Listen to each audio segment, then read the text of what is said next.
मेरा पति नामर्द। मैं अपने पति से बहुत प्यार करती थी, पर वो नामर्द था। एक दिन वो मुझसे कहने लगा कि मेरी बहन का पति मर गया है, उसका बच्चा हम रख लेते हैं और वो बहुत अकेली हो गई है, इसलिए हम उसे अपने घर पर बुला लेते हैं। अपने पति के इस बात पर मुझे कोई एतराज़ नहीं था। मैं ये बात मान गई, लेकिन एक दिन मेरे हैरत की इंतहा ना रही जब बच्चे की टांग पर एक अजीब सा निशान था और वही निशान मेरे पति के टांग पर भी था।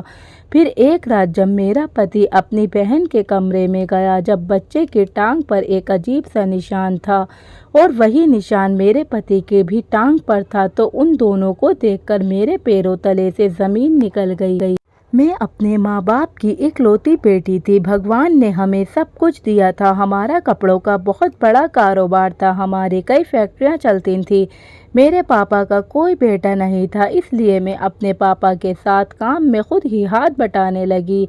मेरे हाथों में बरकत थी। मैं जिस चीज़ पर हाथ रखती, जो कारोबार करती, उसमें तरक्की ही तरक्की होती। मेरे पापा ने मेरे काम और मेरी किस्मत को देखते हुए सारे कारोबार को मेरे हवाले कर दिया और उनकी उम्र भी हो गई थी और वो खुद आराम करने के लिए अब घर पर ही रहने लगे। मुझे कारोबार संभालते हुए अभी 1 साल गुजरे थे कि मेरे मम्मी पापा का एक कार एक्सीडेंट में मौत हो गई। मेरे पापा ने जाते जाते मुझे इतना सब कुछ सिखा दिया था कि अब मैं अकेले ही अपना पूरा कारोबार संभाल सकती थी। लेकिन माँ बाप के गुजर जाने के बाद मैं बहुत अकेली हो गई थी और फिर यूं हुआ कि इस अकेलेपन की वजह से मैं डिप्रेशन में रहने लगी और फिर सारा सारा दिन मैं डिप्रेशन से बचने के लिए दफ्तर में गुजार देती, फैक्ट्रियों की विज़िट करती और सड़कों पर घूमती। एक दिन फैक्ट्री विज़िट के दौरान एक वर्कर मुझसे टकराया और मेरा पर्स नीचे गिर गया। उस शख्स ने मेरा पर्स उठाकर मुझे वापस किया। उस वक्त वो ये नहीं जानता था कि मैं इसी फैक्ट्री की मालिक हूँ। मुझे वो शख्स पहली नज़र में ही बहुत अच्छा लगा और फिर मैंने फैक्ट्री मैनेजर से उस शख्स के बारे में पता लगवाया, तो पता चला कि पिछले 4 सालों से वो हमारी फैक्ट्री में इंचार्ज के तौर पर काम कर रहा है। मैंने बहाने बहाने से उसे अपने दफ्तर बुलाया और बहुत सी जिम्मेदारियां सौंपी और उसे अपना असिस्टेंट बना दिया। यूं ही मेरे ऊपर इतनी जिम्मेदारियां थी कि एक वक्त में मुझे 2 से 3 असिस्टेंट की ज़रूरत पड़ती। इस तरह वो मेरा असिस्टेंट बनकर सारा का सारा दिन मेरे साथ रहता और हम दोनों इकट्ठे घूमते फिरते, फैक्ट्रियों का जायज़ा लेते और खाना पीना भी साथ खाते। वो मेरे साथ बहुत अच्छा बर्ताव करता, मुझे इज्जत देता और मेरे ख्याल भी रखता। उस शख्स से मिलने के बाद धीरे धीरे मेरा सारा डिप्रेशन ख़त्म हो गया। मैं उसके साथ खुश रहने लगी थी। हम दोनों को साथ में रहते 6 माह का वक्त मानो पलक झपकते ही गुजर गया और फिर मैंने एक दिन उसे शादी के लिए प्रपोज कर दिया। पहले तो वो बहुत हैरान हुआ, फिर उसने मुझसे कुछ वक्त मांगा। उसका कहना था वो अपने घर वालों से इजाज़त लेकर ही मुझे बताएगा। उसने बताया था कि उसकी फैमिली में उसकी 2 बहनें और एक उसका भाई है। उसके माँ बाप कुछ वक्त पहले ही गुजर चुके हैं। अपनी बहनों से अपनी शादी की इजाज़त लेना चाहता था। उसका कहना था कि अगर उसकी बहनें शादी के लिए इजाज़त दे देंगी तो ही मुझसे शादी करेगा, क्योंकि मैंने शादी के लिए एक शर्त रखी थी कि मैं शादी करके उसके घर नहीं जाऊंगी, बल्कि वो मेरे घर आएगा और मैं उसके घर वालों से कोई लगाव नहीं रखूंगी और ना ही उसके घर वाले कभी मुझसे मिलने आएंगे और हमारी शादी में भी उसके घर वाले नहीं आएंगे, क्योंकि मैं जानती थी कि उसकी और मेरी क्लास में बहुत फ़र्क था और मैं ये नहीं चाहती थी कि मेरी दौलत देखकर वो लोग लालच में आ जाएं। उसने मुझसे 2 हफ्ते का वक्त मांगा, पर मुझे पूरा भरोसा था कि वे इस शादी के लिए मना नहीं करेगा, क्योंकि जितना प्यार मैं उससे करने लगी थी वो भी उतना ही प्यार मुझसे करता था। और फिर 2 हफ्ते के बाद उसने बताया कि उसकी बहन इस शादी के लिए मान गई है और फिर यूं हमारी शादी सादगी से हो गई। हमने अपनी शादी के बारे में ज़्यादा लोगों को नहीं बताया, क्योंकि मेरा पति मेरा असिस्टेंट था, इसलिए मैं नहीं चाहती थी कि हमारी फैक्ट्री में किसी भी किस्म की कोई बात हो। शादी की रात जब मेरा पति मेरे कमरे में आया तो वो बहुत खुश था। उसे पाकर मैं भी बहुत खुश थी। उसने मेरा घूंघट उठाया और तोहफे के रूप में उसने मुझे एक अंगूठी दी। मैंने उसे एक गाड़ी गिफ्ट की जो कि उसकी पसंद की गाड़ी थी। बातों बातों में अक्सर वो कहता था कि जब वह पैसे जोड़ेगा तो यह गाड़ी खरीदेगा। आज मैंने उसका ख्वाब पूरा कर दिया था। अपने हाथों में गाड़ी की चाबी लेकर वो बहुत खुश था और मैं भी उसे खुश देखकर बहुत खुश थी। मुझे इस बात का सुकून था कि अब मैं अपनी ज़िंदगी में अकेली नहीं हूँ। मुझसे प्यार करने वाला मेरा पति अब मेरी ज़िंदगी में शामिल हो गया है। मेरा पति सुमित, जो कि उम्र में मुझसे 10 साल बड़ा था, लेकिन मुझे इस बात से कोई फ़र्क नहीं पड़ता क्योंकि मुझे उससे प्यार था। शादी की रात जब मैंने कपड़े बदल लिए और सुमित भी कपड़े बदल कर मेरे पास आया और मुझे अपने पास बिठाया और मेरा हाथ पकड़कर उसने मुझसे कहा, अगर वो मुझे अपनी ज़िंदगी का एक सच बताएगा तो मैं उससे नाराज़ तो नहीं होंगी। मैं उससे प्यार करती थी। मैंने उससे कहा, नहीं, मैं तुम्हारी किसी भी बात से नाराज़ नहीं होंगी। लेकिन जब उसने सच मेरे सामने रखा तो मेरी आंखें फटी की फटी रह गईं। मुझे समझ में नहीं आ रहा था कि मुझे क्या करना चाहिए। उसका यह सच मेरी पूरी ज़िंदगी पलट कर रख देने वाला था। उसने मुझे बताया कि वो नामर्द है, जो मुझे ज़िंदगी की सबसे अहम खुशी नहीं दे सकता। वे मैं ये सुनकर जैसे सख्ते में आ गई क्योंकि पति पत्नी का रिश्ता तो ज़िंदगी का सबसे हसीन पल होता है और मैं इसी सुख से वंचित रहने वाली थी। मैं बहुत देर तक कुछ कहने के काबिल नहीं थी, लेकिन मुझे सुमित से बेइंतहा मोहब्बत थी। मैं उसे छोड़ना नहीं चाहती थी। मैं उससे बहुत नाराज़ हुई और उसके सच के साथ उसने अपना लिया। मैं उससे इसलिए नाराज़ हुई कि उसने यह बात मुझे शादी से पहले क्यों नहीं बताई। वो कहने लगा कि वो मुझसे बहुत प्यार करता है और यह सब जानने के बाद कहीं मैं शादी से इनकार न कर दूं, और शादी से इनकार के बाद वो मेरे बिना जी नहीं सकता था।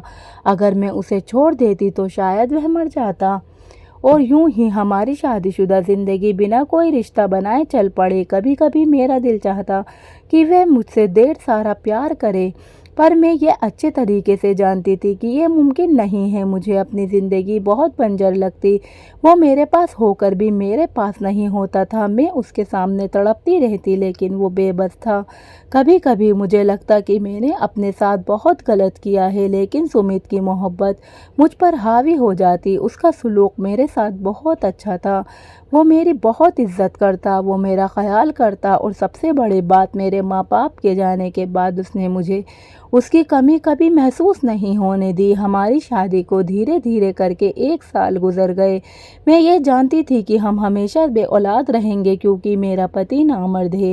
एक दिन मैंने सुमित से बात की कि हम कोई बच्चा गोद ले लेते हैं, लेकिन सुमित ने हमेशा यह कहकर मना कर दिया कि हम किसी दूसरे के बच्चे को गोद नहीं ले सकते, और मैं हमेशा उसके फैसले के आगे हार मान जाती। अब मेरा सारा कारोबार सुमित देखने लगा था। मैंने काफ़ी प्रॉपर्टी सुमित के नाम कर दी।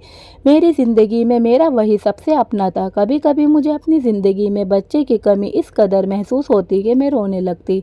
सुमित मेरा रोना देखकर परेशान हो जाता और मुझे तसल्लियाँ देता कि भगवान ने हमारी किस्मत में अगर औलाद दी होगी तो ज़रूर मिल जाएगी, और उसकी यह बात सुनकर मैं सब्र कर लेती। हमारी शादी के 1-1.5 साल बाद सुमित ने मुझे बताया कि उसकी पति मर गया है। उसकी बहन की हालत बहुत ख़राब है और वो बहुत मुश्किल से अपने बच्चे के साथ वो गुजारा कर रही है। इस बात पर मैंने सुमित से कहा कि हम तुम्हारी बहन की मदद कर सकते हैं, तुम जो चाहो अपनी बहन को दे सकते हो। सुमित ने कहा, मेरी बहन के पति को अचानक दिल का दौरा पड़ने से मौत हो गई। उनकी मौत के बाद उनके ससुराल वाले उसे अपने साथ रखने को तैयार नहीं हैं, इसलिए मेरी बहन अपने छोटे से बच्चे के साथ अकेली रहती, जबकि उसका बच्चा सिर्फ 2 महीने का है। और उसका यूं अकेला रहना ठीक नहीं क्योंकि उसके मोहल्ले वाले तरह तरह की बातें करते हैं। उसने मुझसे कहा कि अगर मैं इजाज़त दूँ तो वो अपनी बहन का बच्चा लेकर मेरी गोद में डाल देगा और यूं हम बे औलाद भी नहीं रहेंगे, और मेरी बहन को इसी घर में एक कोने में जगह दे देंगे। वो हमारी सेवा भी करेगी और यहाँ सुरक्षित भी रहेगी। बच्चे के नाम पर तो जैसे मेरे अंदर नई जिंदगी ने जन्म ले लिया, और मैंने बिना कुछ जाने समझे और बिना पूछे सुमित को इजाज़त दे दी। मैं अपना अधूरापन मिटाना चाहती थी। पति के नामर्द होने पर मैं बिल्कुल मुरझा सी गई थी। मेरे सारे जज्बात मिट्टी में मिल गए। मैं हर वक्त पति के प्यार के लिए तड़पती, पर मेरी ख्वाहिश वो पूरी नहीं कर सकता था।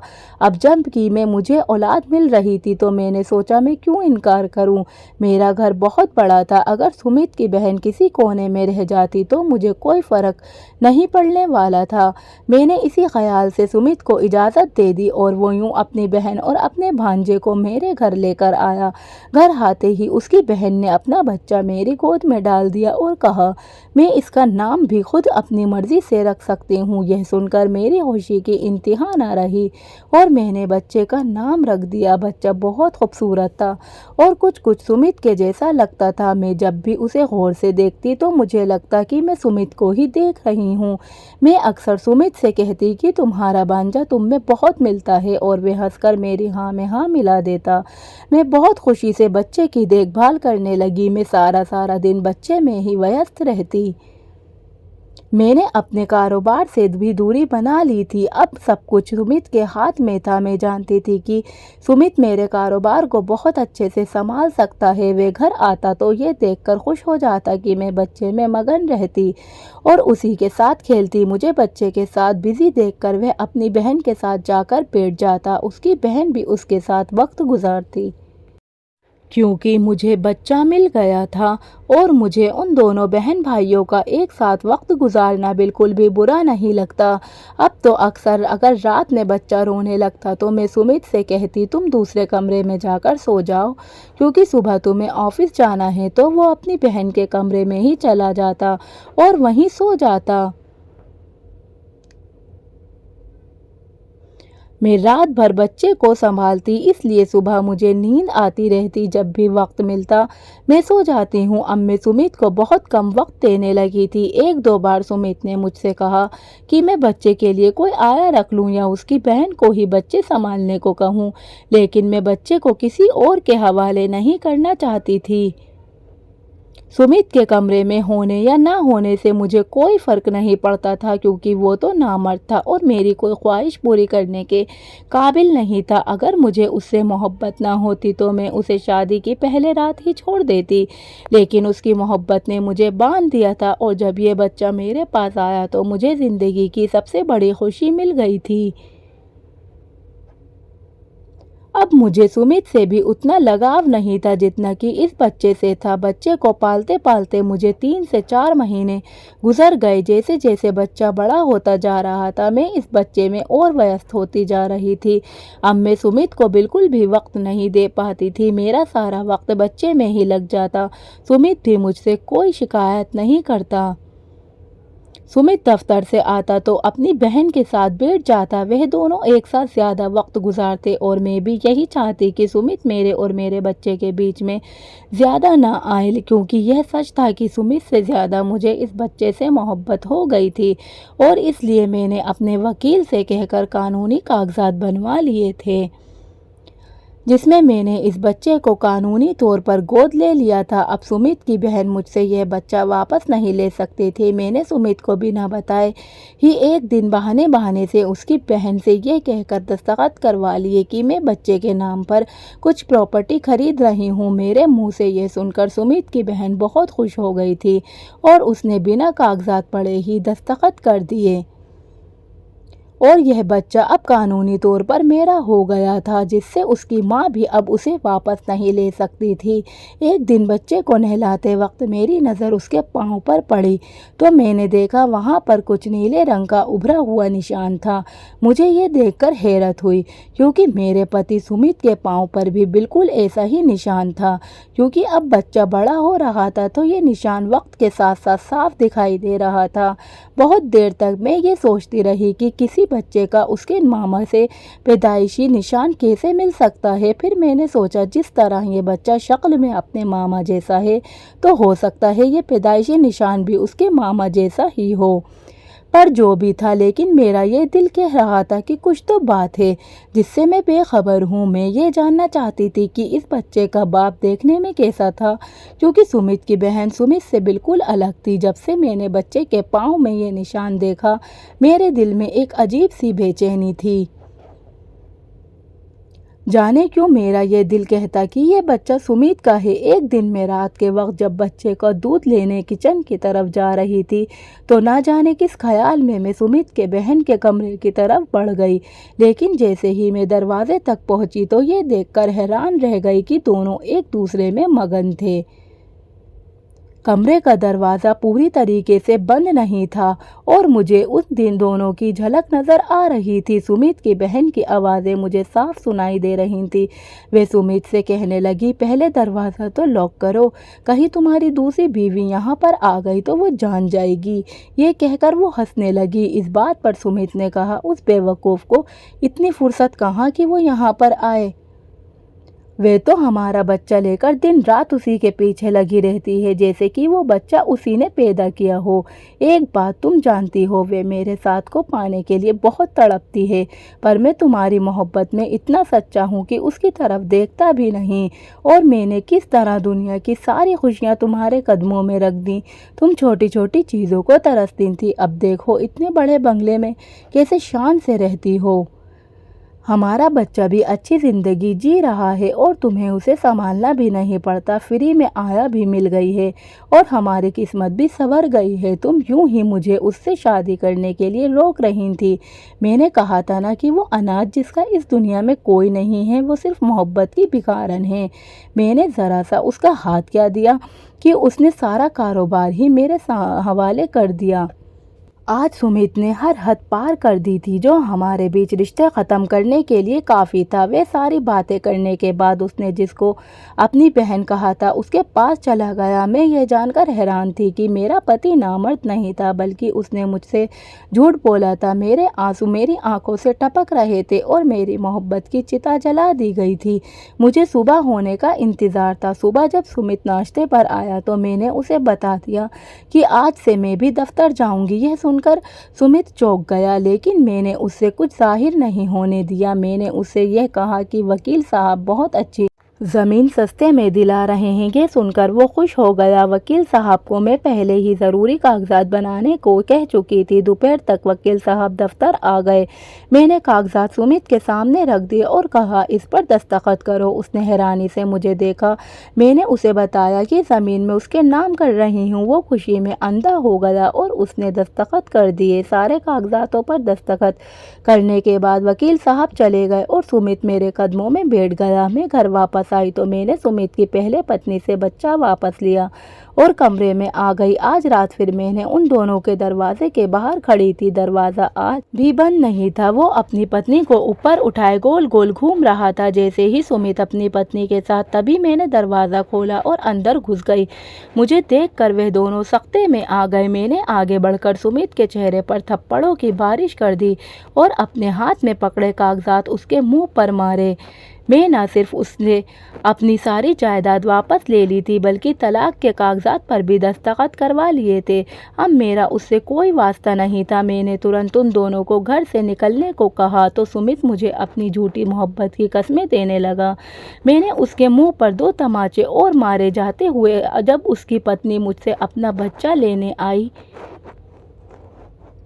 तो मैंने उसे यह बताकर उसके पैरों तले से ज़मीन खिसका दी। इस बच्चे पर अब उसका कोई हक नहीं है। वो मेरे पैरों पर गिर गई, लेकिन मुझे उस पर रहम नहीं आया जैसे उन्हें मुझ पर नहीं आया था। वो दोनों खाली हाथ मेरे घर से निकल गए थे। मैंने अपना बच्चा अपनी गोद में उठाया तो वो मुझे देखकर मुस्कुराने लगा। मैंने उसे अपने सीने से लगा लिया। उन दोनों में लालच में आकर अपना बच्चा भी गंवा दिया था। दोस्तों, आपको ये मेरी कहानी कैसी लगी प्लीज़ कमेंट बॉक्स में हमें अपनी राय ज़रूर बताइएगा। और अगर आपको ये कहानी अच्छी लगी तो प्लीज़ चैनल को सब्सक्राइब करके वीडियो को लाइक करिएगा। Thank you.